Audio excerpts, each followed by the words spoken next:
Hello, fourth grade, and welcome to lesson 2 of social studies, what made the Southwest grow during the 1700s. In this lesson, we're going to use our investigative skills to identify causes for the growth of the Southeast in the 1700s. Reading and talking about these causes will help you understand how and why the Southeast grew during the 1700s. Let's go ahead and jump into our lesson. Now remember, complete all the tasks that they have for you in the blue bars. Number 1, read, look at the title. What does the word revolutionary mean to you? Circle words and phrases that you don't know. Underline the clues that help you answer the questions: who, what, when, where, and why. Highlight important words that tell you what caused something to happen. Then for number 2, we're going to reread and answer the questions. What did many of the Virginia representatives want to do about the conflict with the British? What was the purpose of Patrick Henry's speech? And what words did he use to let you know his purpose? Underline the events and dates leading up to the Revolutionary War. In your opinion, what role did Patrick Henry play in the American Revolution? Let's go ahead and start with our reading, Revolutionary Ideas. During the 1700s, Virginia was one of the colonies ruled by the British government. British law required colonists to pay steep taxes. Many Americans felt these laws were unfair. Many colonists thought they should be able to govern themselves. Protests had already begun in the Northeast. In March 1775, representatives met in Richmond, Virginia to discuss what to do. These men, including George Washington and Thomas Jefferson, were elected to represent the main settlements of Virginia. Many of the representatives talked about waiting to ask the British to reduce taxes. After days of debate, a man named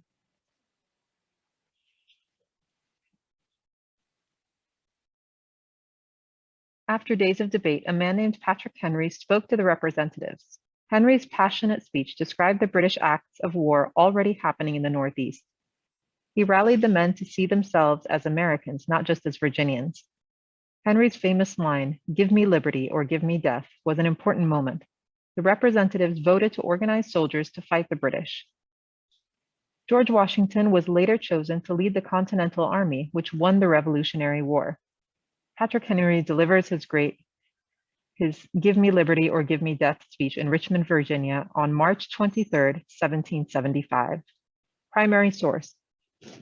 In their words, Patrick Henry, "Our brethren are already in the field. Why stand we here idle? What does that gentleman wish? What would they have? Is life so dear or is peace so sweet as to be purchased at the price of chains and slavery? Forbid it, Almighty God. I know not what course the other may take, but for me, give me liberty or give me death."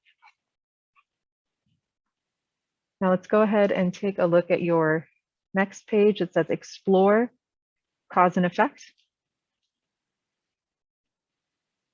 A cause is something that happens, and an effect is the result of what happens. Read the text all the way through. Look for words and phrases that signal cause and effect relationships. Identify events that are linked to signal words. Be aware that cause can sometimes have more than one effect, and an effect can have more than one cause. So based on the text that we read, we're going to identify a cause and an effect. So the cause for this section, we're going to write that Patrick Henry gave a speech to the Virginia Convention, rallying them to join the Revolution. And the effect was that the colonists from Virginia joined the Revolutionary War, helping the colonies win their independence. Now we're going to read pages 134 to 143 in our textbook, and we're going to identify 5 more causes and effects. Let's go ahead and take a look at our pages. The first, English settlers. Early attempts by the English to colonize North America took place in what is now North Carolina. English colonists tried to settle at Roanoke 3 times in the 1580s. They had conflicts with the Native Americans and food shortages.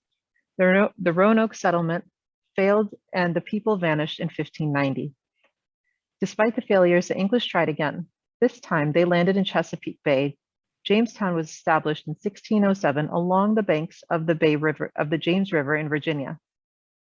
Early settlers struggled to survive, but the local Native Americans helped them find food and live off the land. In the years that followed, more English settlers flooded Virginia.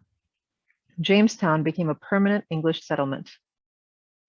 The colonists originally searched for gold, but did not find any. They quickly discovered that the climate and geography of Virginia was ideal for farming. The crops that led to the success of Virginia colony was tobacco. Colonists used to sell tobacco to Europeans for needed supplies. To make more money and keep up with the demand, tobacco farmers needed a large number of workers. At first, they bought indentured servants from England. Indentured servants were people who worked for a promised number of years to pay for passage to the colony. But then in the early 1600s, English and Dutch traders brought enslaved Africans to work on the plantations. By 1650, there were 300 enslaved Africans working in Virginia. So we can go ahead and take a look at our graphic organizer here for causes and effects. The first one, we can say that the Jamestown colony in Virginia started to grow tobacco. And the effect was that the colony needed more laborers and more workers. So they brought indentured servants and enslaved Africans to work on those tobacco plantations.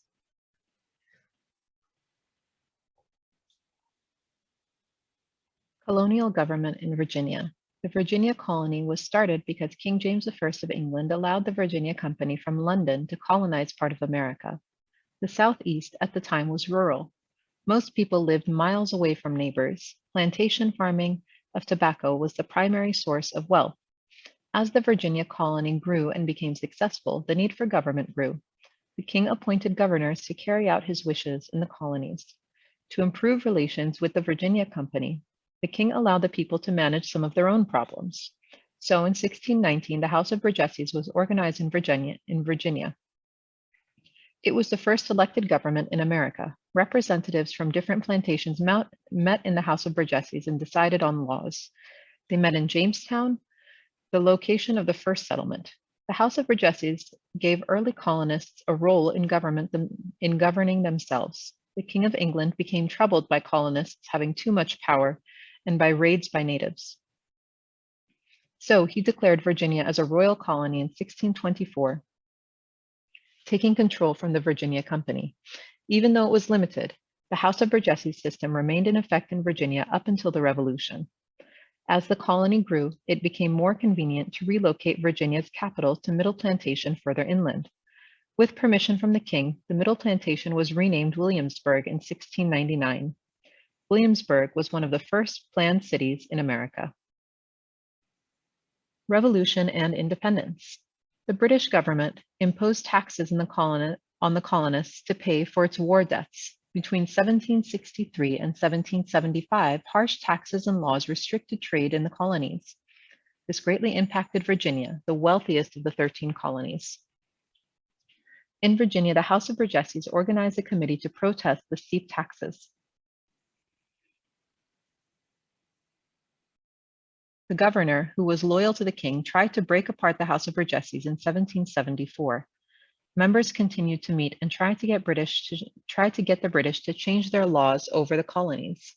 Patrick Henry gave a passionate speech that influenced Virginia to join the American Revolution. The Revolutionary War began when fighting broke out against the British in 1775. Delegates from the 13 colonies assembled and moved towards independence. Thomas Jefferson, a Virginian, wrote much of the Declaration of Independence in 1776. This document announced the American colonies were free to form their own nation. The Revolutionary War ended when the Continental Army defeated the British on October 19, 1781 in Yorktown, Virginia. Thomas Jefferson wrote much of the Declaration of Independence. British General Cornwallis surrendered to American General George Washington at Yorktown, Virginia on October 19, 1781. Now let's go ahead and jump back to our graphic organizer for causes and effects. Now we already completed the first one. For the second one, we can put in that the British imposed harsh taxes and trade laws on the colonists, and the effect for this was that the colonists declared independence from Britain and fought in the Revolutionary War. So that's going to be your second one, that the British put such harsh taxes on and trade laws on the colonists, and that led them to fight the Revolutionary War to win their independence from Great Britain. Let's go back into our reading and take a look at our next pages. A growing region. By the time the colonies won their independence from the British, the Southeast had more than 1 million people. The agriculture of the Southeast made landowners some of the wealthiest people in the country. Settlers rushed to claim land, seeking the opportunities of freedom and wealth.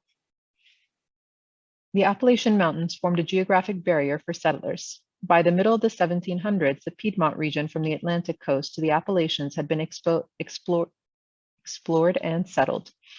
Rivers made it possible to transport people and goods in the region, but travel further west was stopped. In 1775, Daniel Boone led an expedition to find a way through the Appalachians into the West. He uncovered the Native American Trail through the Cumberland Gap in Virginia. His discovery opened territories in Kentucky and Tennessee. Settlers came from Scotland, Ireland, and Germany to settle in the American frontier. The Appalachian settlement did not develop on the cash crop economy found in the east of the mountains. By the 1780s, enslaved people made up about 40% of the population of the Southeast. Plantation owners in the Southeast used enslaved people to do labor. As settlers moved west, they took their enslaved people with them. Not all African Americans were enslaved. Some escaped or bought their freedom and looked for places to start lives as free men and women. Okay, for our third cause and effect, out in our graphic organizer here, we can put that Daniel Boone uncovered the Native American Trail through the Cumberland Gap, and this led settlers to use the gap to travel through the Appalachian Mountains and to settle in more areas of the Southeast. Diverse population. After the colonies won their independence from the British, areas in the Southeast were still controlled by other European countries. For example, the Spanish had settlements in Florida. Regional cultures developed from the mixing of people in different territories. Louisiana was claimed by both France and Spain at different times. A group called Creoles lived near New Orleans. The Creole culture developed as a blend of the region's French, Spanish, and African people. In South Carolina and Georgia, people called the Gula had their own regional culture. Most of the Gula people were from Sierra Leone in Africa. Europeans enslaved and brought the Gula to the Southeast to work on plantations. The Atlantic coastal plains where they settled was isolated from the rest of the region. This allowed the Gula people to retain much of their African culture and language. Native American groups also lived and traded through the Southeast. The Creek, Cherokee, the Seminole, the Creek, Cherokee, and Seminole nations sometimes fought settlers moving into their lands. However, they also worked and traded together. Frontier settlers often adopted ways of living from the Native American groups. Development of agriculture. The fertile soil and long growing seasons made the Southeast ideal for growing crops. Agriculture was the main industry during the 1700s. Plantation farming. Cash crops were grown on huge farms called plantations. A single plantation could be more than 1,000 acres in size and have hundreds of people working on it. In the 1700s, the work was done by enslaved Africans. Tobacco was the first cash crop grown on plantations. By the 1700s, tobacco plantations were found across Virginia, Maryland, and North Carolina. The wetlands of South Carolina and Georgia were used for rice plantations. The enslaved Gula people knew how to make rice grow in the marshes. Indigo, used for its expensive blue dye, was also grown in South Carolina. Eli Whitney invented the cotton gin in 1793. The cotton gin was a machine that separated cotton fibers from the seeds and much faster than could be done by hand. Use of the cotton gin allowed plantation owners to keep up with the high demand for cotton from textile factories in the Northeast and Europe. By 1803, cotton was the leading cash crop in the United States. To grow more cotton, the plantation owners used more enslaved people and took more land from Native Americans. Cotton grown in the Southeast was used to make textiles in the Northeast mills. Processing cotton was made faster by Eli Whitney's cotton gin. So let's head back to our graphic organizer, and we're going to go in for the fourth cause and effect over here. Our cause was that Eli Whitney invented the cotton gin, and the effect was that cotton was processed faster and plantation owners grew more cotton to keep up with the demand. And the demand for enslaved workers also increased because as they were growing more cotton, they were requiring more workers to tend to the cotton crop.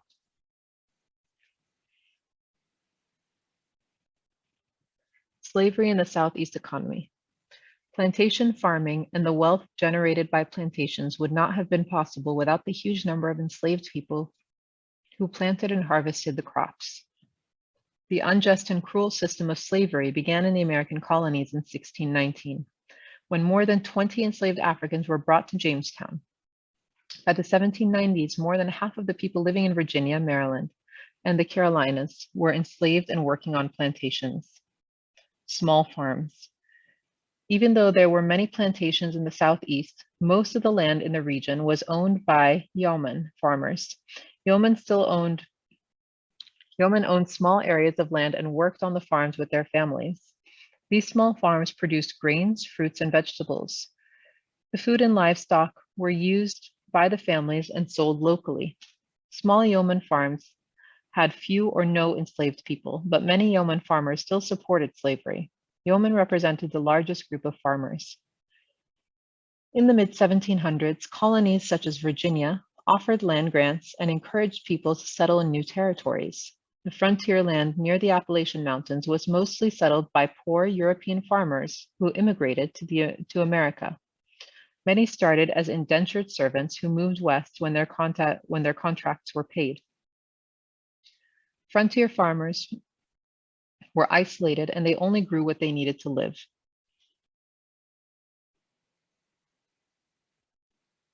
Transportation. In the 1700s, transportation in the Southeast was difficult and dangerous. There were very few roads, therefore the most reliable way to travel was by boat. Waterways connected the vast rural landscape of the Southeast with other colonies. Farmers shipped crops down the rivers to market. Ships then carried the goods to European and the Caribbean to sell. British colonists settled in South Carolina in 1670. They named the settlement Charlestown, which was later shortened to Charleston. But in 1740, the port at Charleston was the busiest in the Southeast. It was critical to the plantation of Virginia and the Carolinas, shipping tobacco, rice, lumber, and cotton for trade. New Orleans was a major port city for the French territory of Louisiana. It was controlled by the Spanish from 1763 to 1802. New Orleans is located where the Mississippi River flows into the Gulf of Mexico.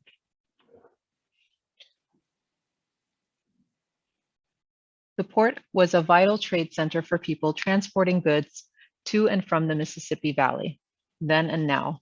New Orleans grew as a port in the 1700s and 1800s because of its location at the mouth of the Mississippi River. Today, New Orleans is an important trade center in the Southeast. The invention of the steamship in 1878 further boosted the economy of the Southeast. Steamships were large boats that used steam engines to power through the water. They could sail up and down rivers quickly and carry huge loads of goods and people. Before steamships, flat-bottomed barges were used to carry goods down the river. They were not able to sail back up rivers. Steamships allowed plantation owners to move cash crops to port cities in a matter of days. They also connected the region's waterways for people to travel more easily. Steamships on the Mississippi River carried settlers into the Mississippi Territory. In 1795, the United States and Spain signed Pinckney's Treaty. The treaty allowed Americans to travel freely up the Mississippi River. It also gave American merchants a permanent place to port in the port of New Orleans to bring goods to be exported. Steamships ruled the Mississippi River in the 1800s. They provided fast and comfortable ways to travel. By 1811, steamships could freely travel on the from Ohio all the way to the port of New Orleans. Now for our last section in our cause and effects graphic organizer here, we're going to put that the steamships arrived in the Southeast, and the effect of the steamships was that people could travel and ship crops more easily on the waterways and the rivers. Once you've completed that, you're going to go into your writing section. So we're going to take a look at our Write About It section. Choose one of the causes that you think most influenced the growth of the Southeast and write a paragraph describing how the cause affected the Southeast in the 1700s. So you can talk about anything that we went over. You can talk about the settlers wanting to make money using cash crops, how it impacted the economy, the amount of indentured servants and slaves that were brought in to run these plantations. You can also talk about how the population was growing in those regions. You've got a lot of options for this one. And then for the section titled Pull It Together, it says, think about the growth of the Southeast in the 1700s. How did the events and the decisions of the time change the Southeast? So make sure you include you can talk about the decision to use enslaved Africans to grow those cash crops, how that changed the economy in that region, how much of the population was actually made up of a lot of these enslaved people, and how important it was that they were a part of the economy, the community, and how they impacted all of those things. Make sure you use complete sentences and check your spelling and grammar. If you have any questions, let me know. Otherwise, have a great day. Take care. Bye-bye.